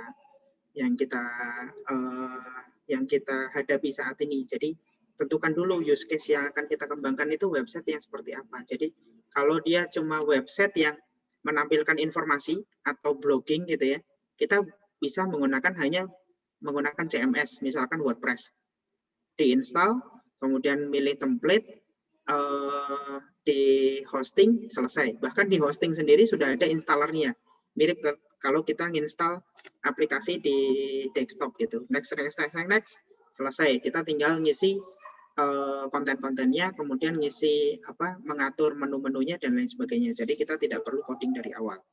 Kemudian lanjut lagi pertanyaan ke kita lanjut lagi nih use case-nya. Tadi cuma website sederhana gitu ya, website sederhana. Kemudian naik lagi nih ke kalau di situ harus input layaknya aplikasi gimana? Jadi misalkan ini adalah sistem adalah website rumah sakit misalkan. Nah, di situ harus bisa masukin nama-nama dokter, kemudian ngatur penjadwalannya, kemudian nanti informasi jadwalnya itu bisa dilihat. Nah, berarti kan sudah ada aplikasi itu, sudah ada semi aplikasinya di situ, bukan hanya web biasa gitu ya. Jadi ada penggabungan antara web yang dia informasi blog, kemudian ada juga data yang harus dimasukkan ke situ. Nah, kita lihat dulu seberapa banyak kebutuhan akan data tersebut. Kalau tidak terlalu kompleks, kita bisa menggunakan Drupal. Nah, di sini saya sebutin di sini ada Drupal. Nah, Drupal itu dia CMS yang bisa di-coding. Jadi CMS yang bisa diedit-edit, kemudian bisa di-coding. Kita bisa melakukan cerut di situ. Jadi kita bisa membuat page cerut di situ. Cuma memang flexibility-nya tidak seperti kalau kita membuat aplikasi sendiri. Kemudian kita naik lagi, ada kebutuhan yang sangat-sangat spesifik. Ya, misalkan kita pengen menampilkan tempat beserta maps-nya, beserta rutenya, beserta bla bla bla bla yang lain yang itu sangat-sangat spesifik. Nah, udah nih, mulai Drupal nggak bisa, mulai WordPress nggak bisa, ya kita akan coba mengulik. Kita ada namanya, kalau Drupal itu kita bisa create plugin, di WordPress juga bisa create plugin. Nah, seberapa besar fleksibilitas plugin itu untuk menjawab use case kita? Kalau masih bisa menjawab, ya gunakan itu. Jadi setidaknya kita 60% pekerjaan kita itu sudah dibantu oleh WordPress. Tapi kalau ternyata menggunakan plugin itu tidak bisa dijawab oleh WordPress, berarti kita harus membuat dari nol atau create from scratch, atau setidaknya ambil CMS yang disediakan oleh dibalik. Jadi CMS itu ada kebalikannya. Jadi kita pilih framework, misalkan kita menggunakan Laravel. Nah, Laravel itu ada plugin untuk membuat CMS. Jadi kalau misalkan kita punya dua case, kita pengen membuat website yang isinya blog, kemudian satu yang isinya tentang tadi yang sangat spesifik, berarti kita pakai Laravel, kemudian kita install plugin untuk membuat CMS. Jadi satu case-nya kita terselamatkan dan satu case-nya bisa dibuat secara manual gitu. Jadi setidaknya tidak from scratch lagi. Dan dengan adanya framework itu, baik itu Laravel, kemudian Express dan lain sebagainya, itu sebenarnya fondasi yang bagus, dan itu juga bukan from scratch lagi kalau zaman sekarang gitu. Apalagi sekarang ada namanya page builder, kemudian dibantu lagi jadi cerut builder dan lain sebagainya, itu sudah sangat-sangat membantu. Bahkan sekarang ada namanya command line interface. Jadi kalau kita membuat cerut itu cuma ketik, kalau di Laravel gitu ya. Kalau di Laravel itu kita bisa menggunakan Voyager, kalau nggak salah Voyager. Nah, itu ada CLI-nya. Kita cuma tinggal mendefine tabelnya, kemudian kita bikin make nama modulnya apa. Misalkan make siswa ngambil dari DB siswa. Itu udah langsung jadi cerutnya. Jadi kita nggak perlu bikin lagi untuk insertnya, bikin lagi untuk bikin lagi untuk formnya, bikin tabelnya dan lain sebagainya. Jadi sekarang udah mulai banyak page builder yang membantu kita agar tidak from scratch tadi. Nah, kalau dibandingin dengan SaaS ya itu bisa beda lagi. Nah, SaaS itu perbedaannya adalah kalau kita tidak ingin dipusingkan dengan arsitektur biasanya. Jadi kalau aku nggak bisa manage server, aku nggak usah nyewa server, aku nggak usah nyewa yang lain-lain, ya udah pakai SaaS aja. Jadi yang penting punya web, bisa bikin web dari wordpress.com. Nah, wordpress.com itu salah satu adalah SaaS juga. Jadi kalau kita create dari WordPress kan kita berarti kita nggak usah beli hosting, kita nggak usah beli domain, kita nggak usah ngelola server sendiri, nggak usah ngelola database sendiri, nggak perlu install database seperti itu. Nah, kalau SaaS bedanya ada di situ. Begitu, Oke, Bu. Pak. Nah, kalau sebenarnya pertanyaan, kalau tadi berarti Pak Yuzan menjelaskan kalau kita coding sendiri, gitu ya Pak ya, mendevelop sendiri dengan kita menggunakan SaaS. Nah, ini nanyanya ada tambahan Pak. Kita langsung beli kayaknya nih maksudnya ke developer. Apa kelemahannya Pak? Kayaknya ini kelemahan sih kalau yang saya tangkap karena duit Oke. ya. Kalau beli ke developer itu kita sebagai apa ya berarti ya? Berarti Kita sebagai developer lagi, user, enggak kayak kita makanya ini sebagai user ya. pertanyaan. Oke, ini berarti dari ranah user ya. Bagaimana apa perbedaannya kalau beli dari developer atau menggunakan SaaS gitu SaaS, mungkin ya? Oke. kayaknya ya Pak ya. Oke, kalau beli dari developer itu adalah flexibility-nya bagus. Jadi kita mau yang bentuknya seperti apa itu bisa gitu. Bisa di custom. Jadi dia customizable banget gitu. Nah, kalau SaaS itu biasanya kita pakai ya cuma seperti itu. Cuma apa adanya itu. Nah, biasanya itu sangat berpengaruh ke harga, betul kata Bu Fani tadi. Biasanya kalau kita beli ke developer, katakanlah aplikasi apa ya yang paling simpel ya? Aplikasi finansial, aplikasi debit kredit, aplikasi penjualan. Nah, aplikasi penjualan itu kalau kita pengennya sangat-sangat custom, prosesnya itu berbeda dengan yang lain, kita bisa order ke developer. Biasanya bayarnya 15 juta atau 20 juta gitu. Nah, kalau penjualannya itu kita sama-sama aja, maksudnya penjualan itu kan ya gitu-gitu aja kan, terima penjualan dicatat untuk pencatatan penjualan. Nah, kalau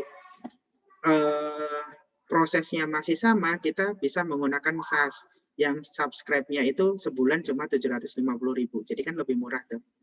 Dan itu bisa sangat-sangat murah. Jadi ada namanya kalau apa namanya SaaS-nya untuk penjualan itu ada ngorder gitu ya. Ada ngorder.id, ada Jualo, ada banyak lah, ada Jualo. Nah itu cuma sekitar ya katakanlah 500.000, 700.000, 1 juta gitu. Jadi kita tidak perlu mengeluarkan hampir 20 juta dengan proses yang sama-sama aja. Jadi antar penjual itu sama gitu. Karena kenapa SaaS bisa murah?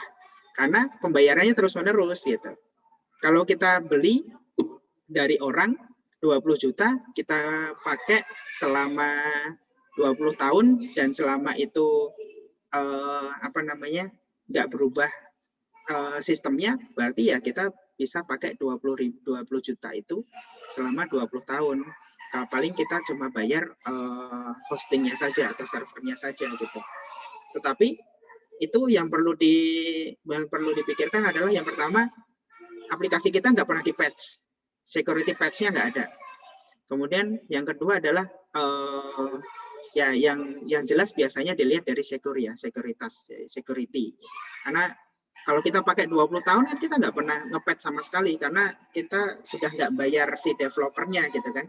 Kemudian yang kedua biasanya berhubungan dengan resource atau apa namanya yang maintain gitu. Jadi kalau kita nggak bisa maintain aplikasi itu sendiri, nanti kalau ada tiba-tiba crash atau tiba-tiba database-nya hilang, ya nggak ada yang bantuin gitu. Kalau SaaS kita tinggal open ticket, Pak, dataku hilang gitu. Aku nggak mau tahu, pokoknya harus balik lagi. Ya mereka, iya Pak, baik, siap. Nah, karena kita bayarnya terus-terusan. Nah, itu perlu dikalkulasi apakah cukup bayar ke developer atau menggunakan SaaS. Nah, itu perlu kalkulasi yang sangat-sangat bagus dan disesuaikan dengan balik lagi use case-nya kita seperti apa. Bahkan di BTP aja sekarang untuk sistem informasi akademik itu bahkan ada 3 versi. Salah satunya adalah Igrasias. Kita jual itu adalah Igrasias. Kemudian yang kedua kita ngembangin namanya Easy. Easy itu bentuknya SaaS. Bentuknya SaaS untuk perguruan tinggi yang tidak memerlukan customable gitu. Kalau Igrasias itu bentuknya gede seperti ERP gitu, terus bisa di custom. Kemudian kalau butuhnya enggak semuanya, kalau Igrasias itu kan berarti belinya satu bundle. Nah kalau nggak butuh semuanya, nah itu ada namanya sekarang ada situ framework ya, ada situ framework itu bentuknya kecil-kecil. Mereka pakai microservice, jadi itu kecil-kecil. Nah untuk satu layanan aja kita menghadirkan 3 paket yang berbeda-beda dengan use case yang sangat-sangat berbeda. Oke, baik Pak. Mungkin ini ada 2 pertanyaan terakhir nih Pak. Ya, siap. Ini pertanyaannya mobile sih Pak. Apa teknologi aplikasi mobile terbaru yang dipakai perusahaan unicorn? Mungkin apa Bapak pernah ada tahu gitu Pak? Ya, oke. Jadi salah satu di BTP itu ada 3 tim. Yang satu adalah software, kemudian hardware, yang satunya adalah kekayaan intelektual. Di software sendiri kita kemarin dibagi menjadi 2, yang satu web apps, yang satu mobile. Nah, di mobile sendiri yang sekarang lagi berkembang itu adalah teknologi hybrid. Yang tadi saya bilang hybrid. Nah, React Native itu masih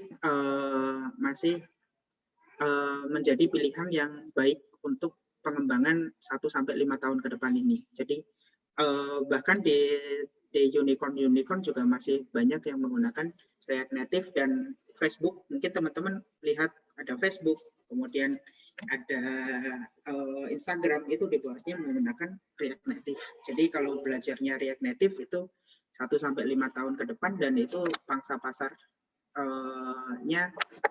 sangat-sangat banyak. Pangsa pasar banyak itu maksudnya untuk job vacancy-nya masih banyak. Nah, kemudian sekarang berkembang di level native-nya. Kalau tadi kan hybrid ya, bukan native ya. Kalau native di Android sendiri berkembang namanya Kotlin. Kotlin itu bahasa Java yang bahasanya itu lebih fleksibel. Jadi dibandingin punya native-nya Google sendiri. Jadi Kotlin itu lebih fleksibel. Nah, sekarang ada satu lagi berkembang punyanya Google, lupa namanya. Itu juga berkembang untuk di perangkat Android. Kemudian kalau untuk iOS ya masih Swift, belum beranjak kemana-mana, belum ada teknologi yang baru lagi. Dan paling teknologi yang barunya yang sekarang itu kalau mau belajar ya mending langsung ke hybrid daripada ke native. Karena kalau native berarti kita harus mempelajari 2, karena sekarang kan yang berkembang kan Android sama iOS ya, berarti kita harus mempelajari dua sistem native secara bersamaan. Kalau kita cuma selected di Android, bahkan di BTP pun sampai sekarang itu project mobile itu jarang yang cuma only Android gitu. Pasti user itu pengennya ya Android bisa, iOS bisa. Makanya kalau untuk hybrid sekarang masih sangat masih sangat bergantung di hybridnya itu. Nah, paling perkembangannya adalah hybrid itu kan 1-2 milisecond lebih lambat daripada native. Nah, sekarang mulai ada banyak perkembangan di RN, di React Native. React Native itu kan banyak polanya juga, apakah kita menggunakan RN, apakah kita menggunakan sistem deployment yang lain, kemudian state management-nya juga berkembang mulai dari Redux dan lain sebagainya agar kita lebih mudah. Kemudian bagaimana cara messaging bus-nya, kemudian ada cara bagaimana berinteraksi antar code-nya. Sekarang mulai ada blockchain dan lain sebagainya. Nah, paling sekitaran situ sih. Tapi kalau teknologinya hybrid masih masih untuk 1-5 tahun ke depan hybrid itu masih sangat laku gitu.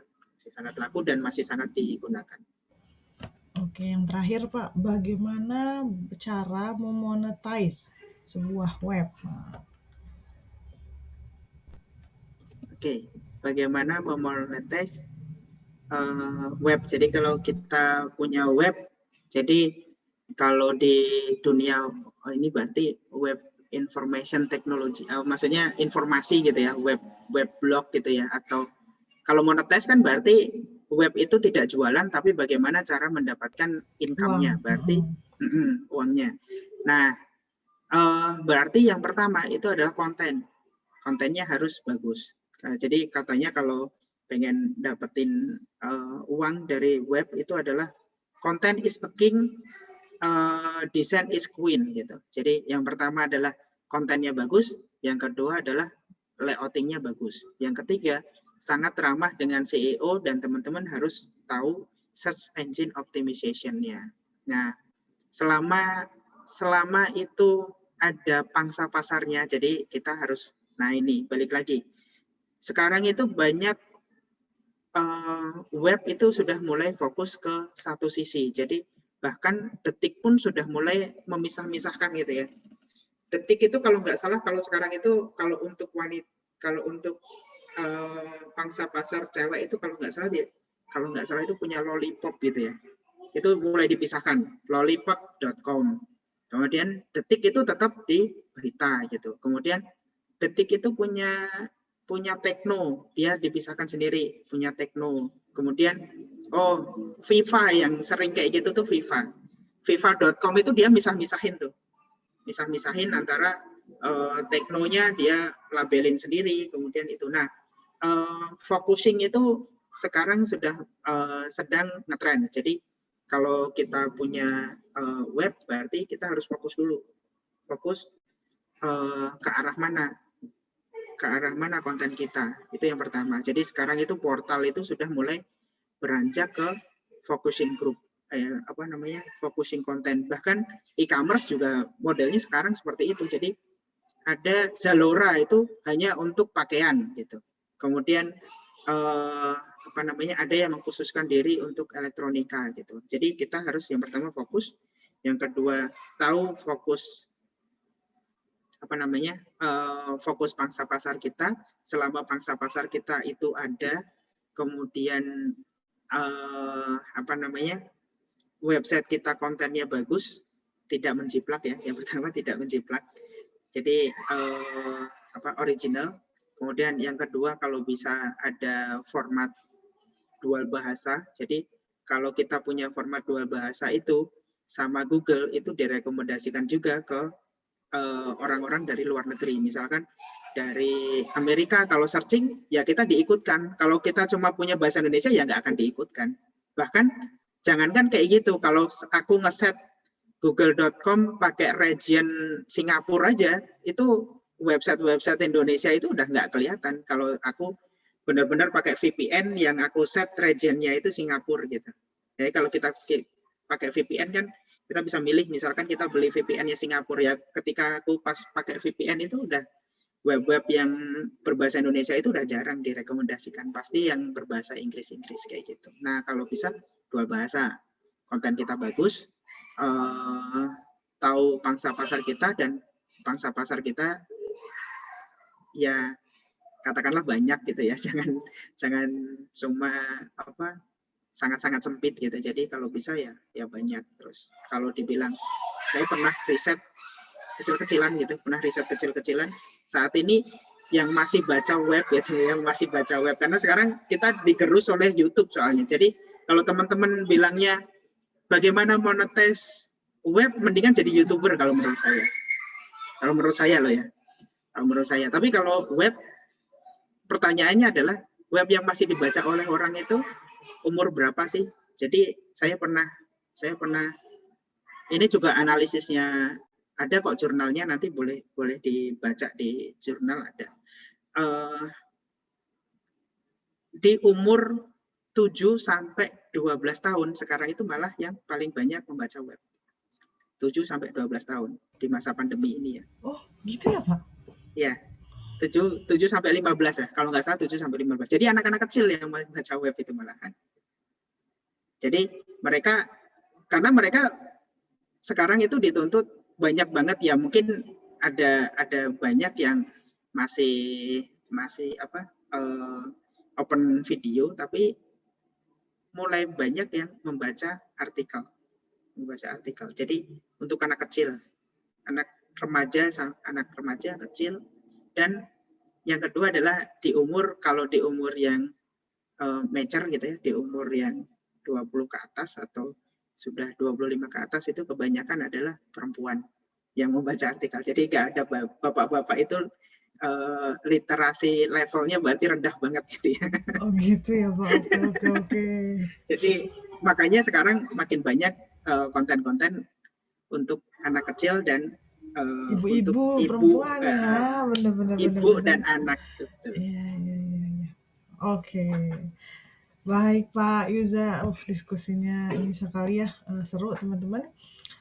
Jadi kalau saya resume sedikit, kalau secara teknologi mungkin sudah dijelasin panjang lebar tadi sama Pak Yuza dengan lengkap ya.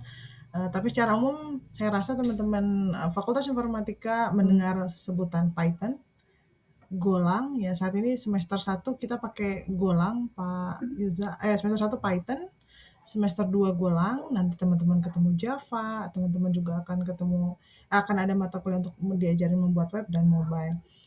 Nah, dan ternyata peluangnya sangat banyak, teman-teman, teknologinya juga sangat berkembang. Semoga paparan hari ini dari Pak Yuza membuka wawasan teman-teman tentang teknologi di area web.